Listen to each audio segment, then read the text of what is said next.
My name is Debo Adeniran. I'm the chairman of the Center for Anti-Corruption and Open Leadership, CACOL, in Nigeria. I'm also a professional teacher. I'm a retiree without pension, born October 1, the same year. So I'm a little older than Nigeria, and that means that Nigeria was born after some of us have been breathing the oxygen from Nigeria, from the environment called Nigeria. However, before then, there have been a couple of activism on the part of the politicians and those who are known as nationalists in those days, struggling to get what we have today and what we call independent. A lot of people call it flag independent. That is the only flag that indicates that we are already an independent country. But then for some of us, we are no longer under the colonialism. The Queen of England does not dictate what we do in Nigeria anymore. If that is an achievement, it's good achievement, because we can determine what our own laws should be, how we want to run our own government. We can also determine what constitutes citizenry, what makes one a Nigerian, and all of that. Then we have made a couple of progress. I am not going to be as cynical as some people. Yes, there's no country that doesn't go through its own teething problems. Nigeria has gone through a lot. We fought civil war for about 30 months. We came out of it even stronger. Despite the fact that there are still vestiges of war losses, we still are able to call ourselves a Federal Republic of Nigeria. That means that we are still engaging in some cooperative endeavor with one another, despite the fact that several parts of Nigeria differ in the way they do things, and that is what they call tribe, which we no longer use as tribe with nationality. We have several nationalities in Nigeria. We are still able to engage in cooperative endeavor, even when we have some problems here and there. We are trying to resolve it. Even within a single monolithic family, they still have their own problem, and they find a way of resolving it. And it's a progress that we have made in Nigeria. The Civil War came and left without dividing Nigeria. And a number of political activities have taken place, which took us to the precipice, but we are able to retrieve ourselves and reposition ourselves in such a way that we didn't collapse into it. So all of these are enough for us to say that despite the shortcomings that the colonialism has foisted on us, ignorance, because when colonialists were here, they only educated us to be useful to them, to be able to they educated us to be interpreters, to be able to be their hewers of wood and fetchers of water. They didn't give us technical and scientific education that will make us develop. Nigeria is developing at its own pace. And that is what I want people to get into their own head. That, look, they cannot continue to compare Nigeria with Europe or America. We didn't start at the same time. We cannot progress at the same rate, and we cannot get to the Eldorado at the same time. Singapore and a couple of other Asian and Caucasian countries that they compare us with went through their own teething problems, and they were able to solve it. Singapore didn't get to where they are overnight. They started, and in fact, Lee Kuan Yew actually governed that country with military, kind of jackboot. Okay, so it wasn't an easy thing that they got to where they were. People talk about Ghana. They wouldn't wish that any head of government in Nigeria do what Rawlings did in Ghana. He didn't put people to trial. He just rounded people up and show them the way, to the world beyond. That is not democratic practice.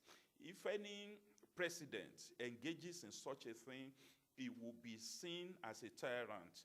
And tyranny is not what anybody wants to experience, because it is a government by force of guns and other lethal weapons. And you have to do, it's like enslavement, which we don't want to experience. Now, there hasn't been anywhere, any government in the world where citizenry will continue to praise everybody. Yes, despite the fact that Americans will say, oh, God bless America. It ended there, okay? They rain curses on their presidents on daily basis. If you look at their social media and all that, they don't forgive their rulers for any mistake that they made, and they complain that they are experiencing hardship that they didn't expect, even from their own government, despite the fact that a lot of Nigerians sees America as a standard that everybody has to measure up to. So basically, everybody has his own problem. However, that does not remove the fact that we need to ram into the head of our rulers or our leaders, political leaders, politicians, that look, there are basic principles of democracy. Good governance is that everybody wants, and that should be the minimum agenda that any government should have at the back of its mind. That look, the minimum agenda presupposes, or the minimum agenda called good governance presupposes that everybody wants to be healthy. There must be security of life and property. Economy must be buoyant enough to take care of the immediate need of an average citizen. Education must be generally available for those who have the capacity to acquire it. Those who don't have capacity to acquire it must have alternative training that will give them enough skill, adequate skill, that will help them to earn a living after they grew up to adulthood. Now, there must be infrastructural development. There must be road. There must be electricity. There must be potable water. There must be food on the table. There must be healthcare delivery. There must be hospitals. There must be all of those things that will make life more meaningful, comfortable, more abundant for the people. If any government fulfills all of this, then people will now take it upon themselves to add the little, contributions that they have to ensure that that country becomes one of the greatest countries in the world. Nobody will just go out and say, I want to commit crime. If you committed a crime and you know that you will be caught, tried, and be punished, then you will think twice before you commit that crime. And for the rest of us that are in anti-corruption advocacy, we know that some progress have been made. Hitherto, corruption crimes were committed with impunity. But these days, because of the instrumentality, legal instrumentality that have been put in place, it makes corruption crime difficult to commit. When you talk about TSA, Treasury Single Account, BVN, SCUMUL, that is Special Control Against Money Laundering, NFIU, and all of those safeguards had made it difficult for politicians, for those in government, to commit corruption crime, because if they committed it, they will find it difficult to launder the process of crime. For example, BVN, we always harmonize any amount of money you have in several banks. If you have monies, if you have accounts in all the banks of the Federation, BVN will bring it together, because you have just one BVN number. So anything you have anywhere will be exposed to the authorities, and through NFIU, they will question you if they believe that you ought not to have acquired as much money as they have found under your own control. And the same thing with SCUMUL, Special Control Units, against money laundering. If you are a professional that you want to charge maybe you want to help corrupt elements to launder their money, Skumul will question you that, look, how did you transact this business? What exactly did you do to earn you so much from so little? If you are a lawyer, because here that too, lawyers, accountants, auditors, they issue invoices, over bloated invoices and all that, to those who have not that money with a view to helping the criminals to put their money in the financial institution. Such a thing no longer happen. And that is why you heard what happened in Ikoyi, that is Osborne Towers, Ikoyi, whatever, Falomon, shopping complex. They abandoned money. In Kaduna Airport, money, raw cash was abandoned because they could no longer launder such money through financial institutions. Insurance can no longer overbloat, the collections they make from citizens and all of that. So those are the safeguards. Yes, we have not got there because a lot of our politicians are already emerged in the business of corruption. So for them to get out of it is a difficult task. So they are not going to, that will not happen overnight. So it will be a gradual thing. In fact, I pity anybody that becomes president of this country because this is a large country and the constitution made it mandatory that his ministers, cabinet ministers, must be taken from all over the states of the federation. That means that he hardly knows many of those who are to work with him. And if you are working with a stranger and you needed to delegate authority, if you delegated authority and it is not carried out, I mean, the assignment is not carried out to the specifications, then there will be a problem.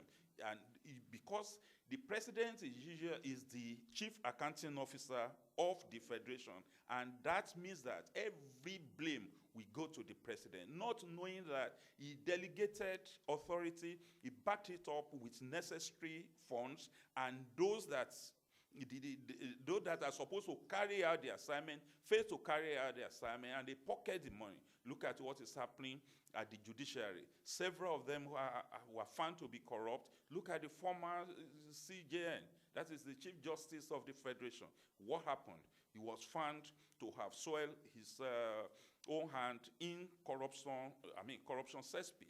The same thing is happening at the level of legislature. Okay, they legislate so much allowances for themselves, despite the fact that the institution, Revenue Mobilization and Fiscal Responsibility Agency, has determined what they should earn, but that was not enough for them. They legislated a lot of allowances for themselves, making each of them to go home with about between 15 and 36 million naira every month, even when several Nigerians cannot have 1 square meal a day. Some people are sleeping under, bridges and flyovers all about. And these people became so sadistic and self-effacing that they could not even look at what is happening to the generality of citizenry that they are governing over. They pass, of course, you pass through some dilapidated roads when you are coming. These are federal roads, and they call it expressway. This expressway cannot, of course, you cannot do a speed that is up to 20 kilometers per hour on what they call expressway. It is international road, that road you pass by. Now, that is a kind of a bad signature that we are exhibiting to visitors to Nigeria. So all of these are weaknesses of the government, and it is not the fault. It is not a fault of the law, not the constitution, but those who are to implement the law. For example, we have a minister of works that is primarily from Lagos State, and all Lagos State, federal roads in Lagos State are under such dilapidation, and he could not do anything about it. We used to have a former president that has his firm around these axes that you are holding this interview Of course, he passed through this place once in a while, and the road, even to his own farm, is so terrible, and he didn't do anything to it, and nobody will have stopped him if he constructed it with solid materials when he was the president. He didn't do it, and those who came after him are also carrying out, it's like taking after him, because they also create a facade, kind of to draw wool across the eyes of the citizenry, to pretend that they have implemented projects and programs that they didn't really implement. For example, the former governor of Ogun State commissioned a road that he had not even started doing several kilometers away. John did about maybe 10 meters away from the main road where the president will see, and left the other part of it to the rot. In fact, if he had, citizens are saying that if he had left it as the way it was before, because it was started during colonial days, and they were still managing it before he now removed all the vestiges of the pavement that was there before, and now left it unpassable these days. So it makes life more difficult for the people. A lot of man hours are wasted on the road. In fact, the wear and tear that people experience on their vehicles do not encourage people to drive on such roads. And that means that those who carry out their economic activities around that place will run it into, we run into shortages that will run them into debt. And when they run into debt, they are affected physically and psychologically. And that will lead some people away from their regular economic activities into the world of crimes. So they want to kind of manipulate the process, the system, to favor their socio-economic need, because everybody wants to fulfill his socio-economic obligations. And that is the reason why the question of raising resources by hook or crook now became the order of the day. So a lot of people now go into crimes. When you see young men, because they were badly trained in school, they are unemployable. And because they are unemployable, they could not create any job for themselves because they do not have the skill. And they were not brought up to be creative, to be active in the areas of economic development. So they took into the world of crimes, and you hear what they call Yahoo Yahoo. It used to be 419, advanced fee fraud, and all of that. They deceive people, the unsuspecting people to make them of their hard-earned money. So that is what is making the system to become degenerate, and the moral suasion that used to be there in the olden days is no longer there. In the olden days, when some of us were in the university, we eat. The ticket was about 50 kobo or something, and you eat a whole chicken, you have ice cream, you have fruit, you just need to pack your beddings to the doorpost, and somebody coming to pick it and return it when it had been properly laundered. You are no more than 4 in a room in the hostel. But all of those hostels have become dilapidated. They don't have sanitary, wares anymore. The toiletries are no longer supplied. So they live under that hardship, unhygienic situation that make them fall sick. And when they fall sick, they don't have healthcare center to go. And when they don't, they become sick. And when they produce their offspring, the offspring may not be awesome. So because it is what their system indicates that they will also bring forth. And that is what is leading from good to bad and getting to the worst. It is not the system, it is the people that are operating the system that are bad. Things used to be better. We expected that it will be getting better and better, but it's getting worse and worse and worse and worse because of the carelessness of our leaders. So with less than 24 hours to October 1st, is it worthy of celebrating Nigeria's 60th independence anniversary? Definitely, we have reasons to celebrate. At least, like I said earlier, we still remain one whole country, despite the civil war and the war drumbeat that has been sounding over the years, that a number of separatists, came up, like the Masop started this, then you have IPOP, then you have even Yoruba, Oduduwa, asking for Oduduwa Republic and all that. They have not achieved it. I think the bigger we are, the better.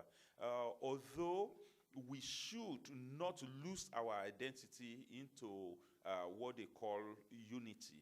If you are a Yoruba person, you are first and foremost a Yoruba person before you became a Nigerian. Now, you don't need to lose your identity, you don't lose your culture, don't lose your tradition, but then you engage in cooperative endeavor with other nationalities. Not that each nationality should go their separate ways, because when people talk about lopsided nature of appointment in governance and all of that, I tell them, why is it that people agitate that the president, the head of the executive should come to their nationality? It is because they know that it will bring government closer to that place. So if it is rotational and there's no section of the country is shortchanged, then it means that development will eventually go round like it is. Although that doesn't necessarily guarantee it, but that is the illusion that people are banking on. For example, when we had Olusegun Obasanjo as the president, he didn't bring any development to the southwestern part of the country where he came from. We had Shonekom from this part of the world. They didn't bring any development. The same thing is happening recently. If you go to Bayelsa State, where the immediate past president came from, it's a degenerated environment. There's no good road in that environment. So that a president come from a section of the country doesn't guarantee development in it. Look at what is happening in Katsina State, where the present president came from. A lot of them have been murdered in pogrom every day, every night. They couldn't sleep with their eyes closed. So what exactly are we agitating for? So what we should celebrate is that we are in one piece. We are still operating under the same constitution. We still have one government. We have room to improve. And that improvement is coming gradually. It is grinding slowly, but surely it will get to that El Dorado if we allow ourselves to work together, or not to be used against ourselves. And the politicians should remember that it is government that can be dissolved and another one be constituted. The people cannot be dissolved. They should curry the favor of the people, because if a people rise against government, they will bring down the government. The story of the former military head of state, Ibrahim Babangida, is still fresh in our memory, despite the fact that he did everything to convert himself to a civilian president. The people rejected it, and he was forced to step aside. The same thing with Abacha, as bad and as tyrannical, as despotic as he was brought down. Well, he died eventually, but he didn't find it easy until when he passed away. A lot of dictators like that, even in Africa, have Mobutu Sese Seko and a few other people like that have kissed the dust, because they didn't do what the people want. But it is not difficult for government to accede to the request of the people. They don't ask for much. They are asking for good governance. They want a good lease of life, making life more abundant for them, easier for them to live, pave their road, give them potable water, give them security, give them food. There should be right to food, because without food, the energy, even to do any other thing, pupils in school cannot learn. Those who are to work will not be able to work optimally. So there will be a kind of boomerang effect on government, and that can also bring the country down, because they will spend more on healthcare delivery and all of that. So basically, government should do what the people want. But then, talking about celebration, the celebration should be modest because we should accept it that we have not reached the promised land and that we are working towards it. Working towards it means that we are on the way. It's better even if you are crawling, just keep moving. You are moving towards the destination. That is what I believe Nigeria is doing, and that is why we should celebrate within the reach, within the ambit of what we can afford. Not that we should engage in ostentation that is unnecessary. So basically, Sir, do you have any message to Nigerians, especially the youths? definitely, Nigerians should also be persevering. They should know that Rome, as it is said, was not built in a day. The degeneracy that Nigeria has experienced didn't start a day. In fact, it has started long before the amalgamation. And even if you take it from amalgamation of 1914 till now, you don't expect that something that was destroyed for that number of years will be rebuilt overnight. So they should give their government some space, although they should not leave governance to them. It should be the watchman for the government, watchdog, just like media people and civil society people are supposed to be doing. They should always bring to the attention of the authorities those things that are lacking in their area, those that they expect from their government that they are here to get, the best way to govern them, and the ways that they don't want to tolerate, that is not satisfactory to them. They should point it out. What we are saying is that their criticism should be constructive. They should be correct. So it should be corrective, so that government will know. The government itself should listen to the people, and the government should not be too anxious to achieve what is not achievable. Whatever government wants to do should be smart. They should be, when campaigns are being done, it should be specific, it should be measurable, it should be achievable, it should be realistic, and it should be time-bound. That is what citizenry should be looking for when campaigns are taken to their doorsteps. And if they did that, they will have extracted promises from their politicians, and they should monitor the implementation of those policies. They should know what quality, what quantity the project they intend to implement. And that is where the youth comes in. The youth should be the powerhouse of a government. If governments want to achieve the optimal, it should develop its young population, because they are the ones that are very vulnerable to being used, for negative activities. They are the ones that are used as brigands, as thugs during during electioneering campaigns. They are the ones that are being used as separatists in the militancy, in what do we call them now? Terrorism, in all of these activities that are inimical to the progress of a country. So they should develop the youth. They should give them the kind of education. Now, if the youth population also find themselves in any situation, they should make the most of the situation they find themselves. They should be creative. They should be ingenious in the ways they engage their energy. They should create avenue for themselves to make the end meet. It is not all the time you have to wait for somebody's business to provide you a job. You cannot also wait for government. Government cannot employ everybody. If you know that you cannot practice what you read in school, go and discover yourself. Socrates says, know thyself. That is the first rule. If you don't know yourself, you won't know what you are capable of doing.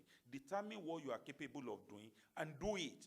There's nothing you do that cannot take you to the destination or that you have charted for yourselves. So the youth should be encouraged. And of course, government cannot leave them alone. But there are so many things that can be translated to money. You can be a singer, you can be a dancer, you can be a performer, you can be a photographer, you can be a video man, you can be a journalist, you can be anything.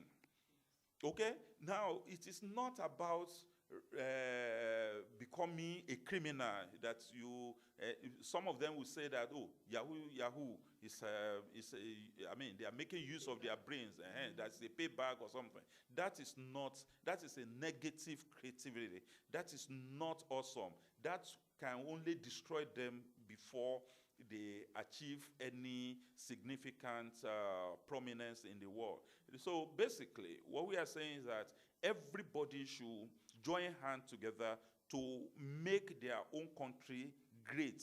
They should make it, I mean, they should leave a legacy that their children, their children's children, their progeny will be proud of. And when they come, they will see the foundation that their generation has laid down, and they will continue to build on it. No nation achieves its desired height overnight. It is the people that constitute that nation that build it. And that is why everybody has to join hands to build a nation, not minding the fact that there are a few people that want to put things down. If those who are thinking positively overwhelm those that are thinking negatively, then it is the positivity. Your final words, and how do you see Nigeria in the next 10 years? Well, before my final words, I will project into the 10-year term of Nigeria, and that with the foundation that the present administration is laying, forget about all the negative projections that a lot of people have said. The present administration, like I said earlier, has laid a solid foundation that will make corruption crimes difficult to commit. And corruption being the major factor in the underdevelopment of Nigeria, if that is removed, then there will be a way by which we make progress, because there will be more jobs, there will be more opportunities for everybody.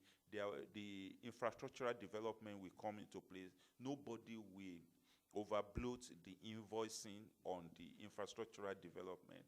And of course, what I expect the present administration to cap its administration with, this period with, is to convene a sovereign national conference. I wouldn't know how easy it's going to be because of the orientation of many of those who constitute the political power, political party in power. But then, without a sovereign national conference that will give everybody a sense of belonging, we will only be deceiving ourselves. We'll be living in a false republic that can still scatter at any time. But a situation whereby we have a sovereign national conference where everybody will have a say in it. The sovereign national conference will start from individuals. It goes into family. Individual will think out what he wants for his own country. It goes to the family. Family will agree that, okay, somebody will go and represent them. They go to community, from community to local government to state, state to federal. So when it moves from bottom up like that, everybody will have seen himself as having a say. And whatever comes out of that conference is what makes it sovereign. Nobody will tamper with it. And that will give us a constitution. And what we recommend is that there should be a national ideology that will determine how much wealth individual or corporate organization can accumulate. So if you accumulate so much, there should be upper ceiling.